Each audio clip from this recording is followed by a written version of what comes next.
Announced that the company that runs the East Coast Main Line, which operates trains to Scotland and the north of England, will hand the franchise back to the Department for Transport in the next few months, and the rail line could end up being kept in the public sector. This is the third time a franchise company has failed to complete its terms on the East Coast Main Line. GNER, part of the Sea Containers conglomerate, failed in 2007. The franchise was taken over by National Express, but they defaulted in 2009. The East Coast Main Line was taken into public ownership under Gordon Brown's Labour government, and its term as a publicly owned railway route was extended under the coalition government until 2015, when it was returned to private ownership.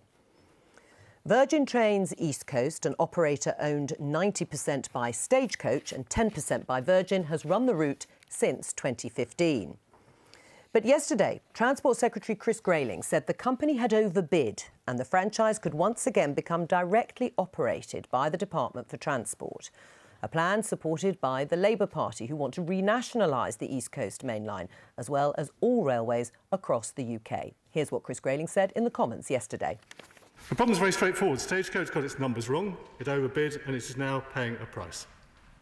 Now, contrary to widespread speculation and rumours, no deal has been done on this railway, and I have not yet made a decision on the successor operator to run the East Coast Railway until the longer-term plans for the integration of track and train can begin in 2020. There is no question of anyone receiving a bailout. Stagecoach will be held to all of its contractual obligations in full. Chris Grayling. Well, we're joined now by the Shadow Transport Secretary, Andy MacDonald. Welcome to the Daily Politics. Before I come to you, Justine Greening, this is the third time the East Coast franchise has failed under private ownership. Is it time to renationalise the route?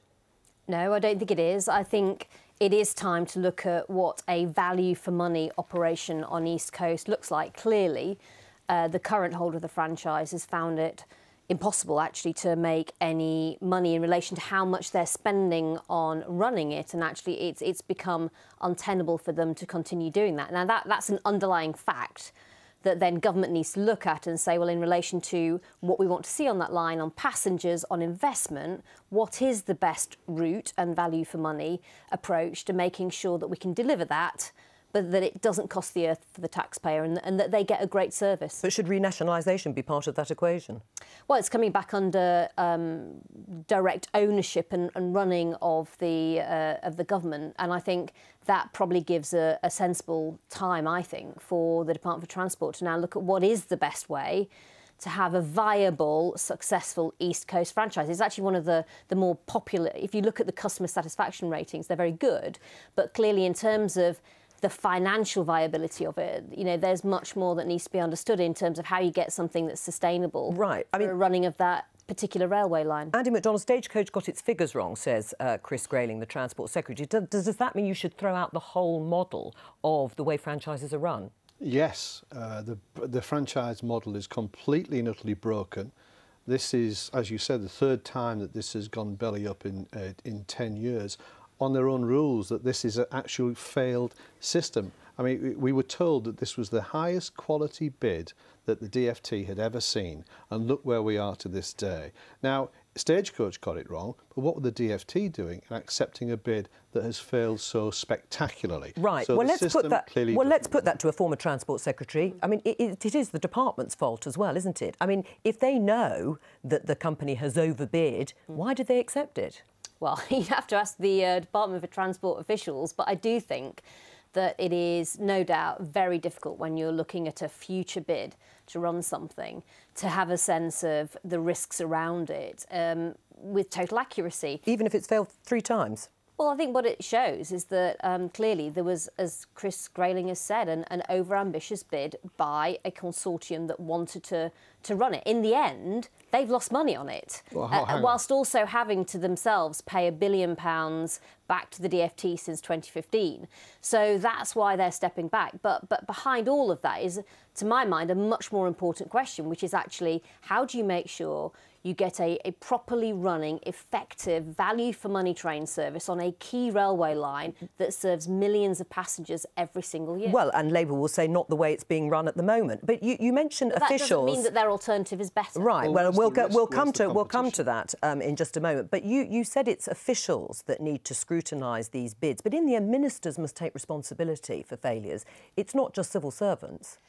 It's slightly different in this case because the way that the bidding process works, as I understand it, is that ministers literally have to step back from it so that there is absolutely no hint of any kind of political interference or ministerial avoidance. It is one of those processes where it is vital that officials effectively kick the tyres so that what they present to ministers is a properly vetted proposal. Right. It sounds quite convenient from a sort of ministerial point of view, but then if Labour were in power, would you... Joe, I don't think it is, because... But then ministers never take responsibility for decisions made in their name.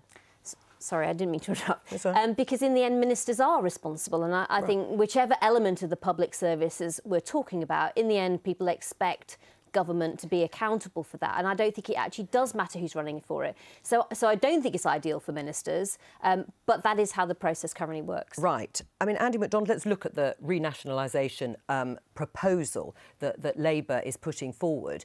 You say it will be better, it will be more effective. How? Well, first of all, there is no risk, no competition in the current system. That's what we were promised. And there's been direct award after direct award, extension of award. There is no competition. There's no risk. And what's happened here, Virgin Stagecoach, they've got this wrong on this one, but they're given an extension in the same breath on West Coast. I mean, you know, there's something very wrong here. But it will work better if we take these franchises back into public ownership and run them. I agree with Chris Grayling. We should unite track and train, but we should do it in a nationalised industry that has control over the But why will it be industry. better value for money and more efficient? Because it will remove the wasteful, inefficient, failed franchising system from the process, which is immensely costly. It will remove all of the fragmentation and the duplication of costs across the piece, and it won't be paying out dividends to Nederlander Spoorwegen and Deutsche Bahn and Trenitalia and all those state-owned companies across Europe. Those dividends will not be paid out. That will be brought back in to invest in our railway and provide better fares for our travelling public. Right. Are you convinced? I'm not, because actually the taxpayer got £1 billion back into the DfT as a result of this franchise. It's one of the reasons why the companies running it have found it unprofitable. And none of this changes the underlying question, which is how do we make sure we have an East Coast railway that is viable financially, delivering for its passengers and a great service? And how much is that fundamentally going to cost? By putting it into public ownership. And then how do you deliver it effectively? Obviously, we have had a time when the railways were nationalised. That's a very long time ago. But what we do know from that period is that the railways did not operate effectively. There was a huge amount of waste there.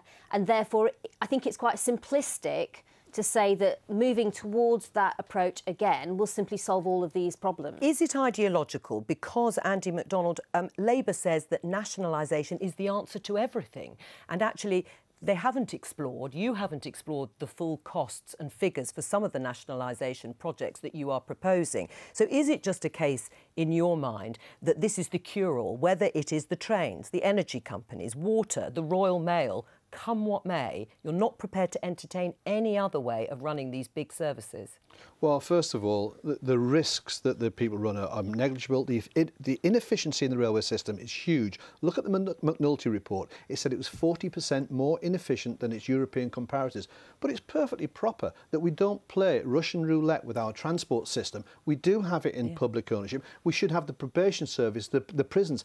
That is a nonsense to have these key public services in private hands for people just to extract value and make profit out. They're far too important for that. Right. And they should be in public ownership. And you feel the same about companies like Carillion, obviously running some of our public services too.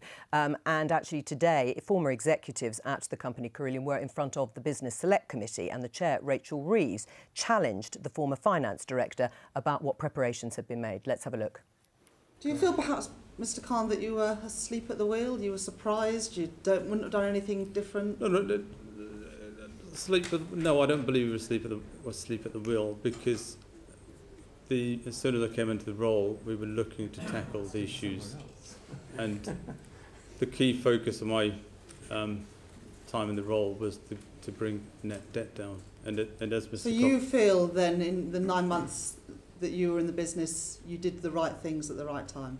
I believe we'll I did. Move on after that. I believe I did everything that I could have done. Essentially, I mean, debt was high. We said at the outset that we would look to reduce that.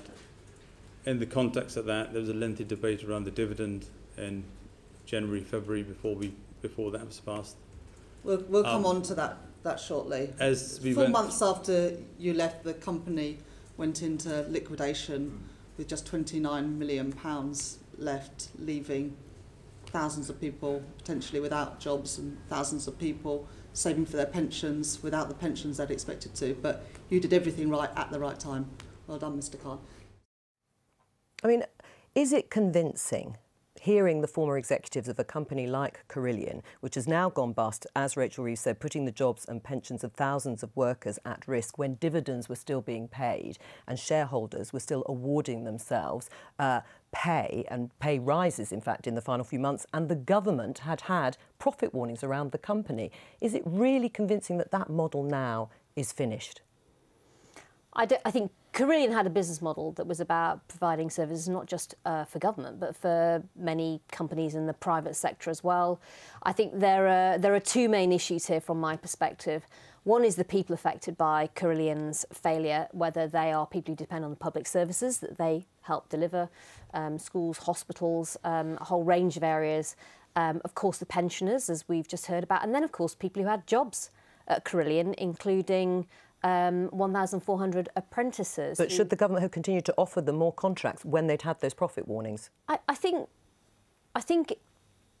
it was right to look at the financial viability. The contracts that were offered were anyhow as part of bigger consortiums that had that risk that one of the consortium partners might fail, manage, the others would step in. And I think the bottom line is local government. I mean, Leeds City Council was also giving some contracts. So I think that's one issue. There is the second bigger issue, though, around corporate governance and how Carillion got to this place.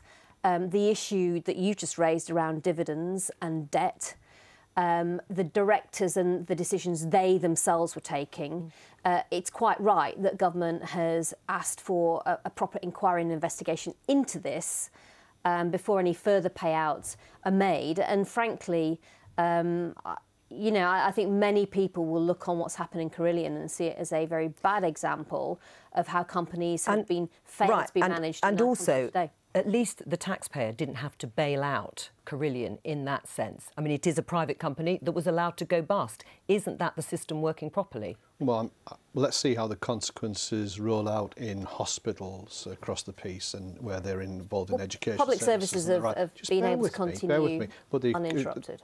Well, the point being that when you let a contract for the construction of a major piece of infrastructure, such as HS2, it's perfectly sensible to have contingency planning for some eventuality that may arise.